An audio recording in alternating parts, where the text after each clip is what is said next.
आरक्षणासाठी आमरण उपोषण सुरू असणार आहे। कोणीही जाळपोळ दगडफेक करायची नाही। मुंबई जाम केली, आता 2 तासात पुन्हा खाली करा, असं जरांगेंनी सांगितलं।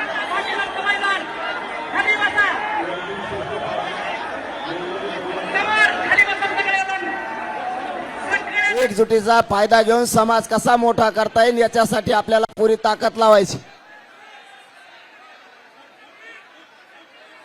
आपलं ठरलं होतं मुंबईला जायचं आणि आमरण उपोषण सुद्धा आझाद मैदानावरच करायचं। त्याप्रमाणे आपण आज आझाद मैदानावरती आलोय आणि आमरण उपोषण सुरू केलंय। आताही मला सरकारनं गोळ्या जरी घातल्या तरी मी बलिदान द्यायला तयार आहे, पण मागं हटायला तयार नाही, हा शब्द आहे माझा तुम्हाला। मी या समाजासाठी मैदानात येऊन वीर मरण पत्करायला तयार आहे, पण हटायला तयार नाहीये।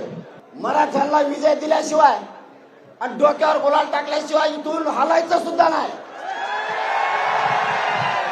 पण मराठ्यांचे मान खाली होईल असं एकही पाऊल मराठ्याच्या पोराने उचलायचं नाही। आता isakal.com आहे देशातील नंबर 1 ची मराठी न्यूज वेबसाईट। प्रत्येक अपडेटसाठी isakal.com ला नक्की भेट द्या।